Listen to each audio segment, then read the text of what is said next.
राष्ट्रीय जनता दल के प्रदेश प्रवक्ता व पार्टी के विधायक शक्ति यादव ने भाजपा पर करारा प्रहार किया। कहा कि आगामी लोकसभा का चुनाव भाजपा नहीं लड़ रही, बल्कि केंद्रीय एजेंसी यानी उनकी यह संस्थाएं चुनाव में भूमिका निभा रही। यही कारण है कि बिहार में विपक्ष के नेताओं पर केंद्रीय एजेंसियों की छापामारी का दौर चालू।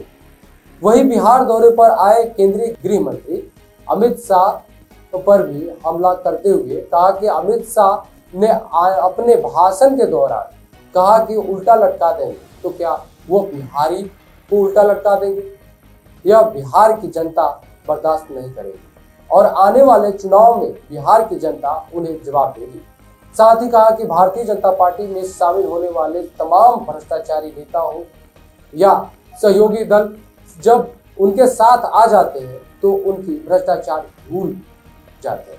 इस तरह कई ऐसे नेताओं का नाम गिनाया जिस पर भाजपा ने भी पहले भ्रष्टाचार का आरोप लगाया, लेकिन आज उनके सहयोग से अलग अलग राज्यों में उनकी सरकार है। बिहार में छापामारी का दौर चल रहा है। ईडी सक्रिय है, आचार संहिता लगनी है। भाजपा को डर बिहार से हो चुका है। बिहार में जन सैलाब तेजस्वी जी के नेतृत्व में चल रही है। तेजस्वी बिहार हो चुका है, प्रधानमंत्री जी को भी पता है। गृह मंत्री कल आए, कहीं उल्टा लटका देंगे। किसको लटकाओगे? बिहारियों को।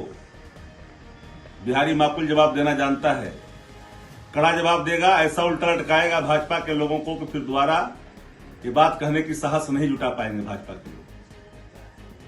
विपक्ष के नेताओं के खिलाफ ईडी सीबीआई का इस्तेमाल क्यों हो रहा है? इसलिए कि भाजपा डरी हुई है। भाजपा पार्टी लड़ नहीं रही है देश के अंदर में, संस्थाएं लड़ रही है। ईडी, सीबीआई, आईटी, क्या हो रहा है देश के अंदर में?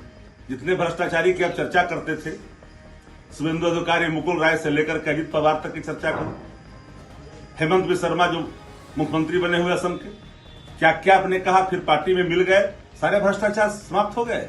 देश की जनता देख रही है, मुद्दों की चर्चा होगी देश के अंदर में, चाहे किसान का हो, नौजवान का हो, आम आदमी का हो। मोदी बनाम मुद्दा इस देश में लड़ाई 2024 में होगी।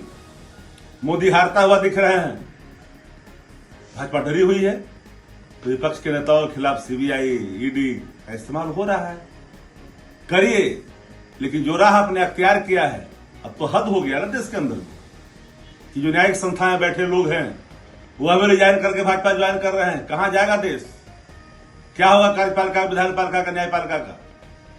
ये सारे सवालात एक प्रश्न के रूप में सामने खड़ा है, जिसका सवाल देश की जनता इन सवालों का जवाब ढूंढेगी और 24 से भाजपा को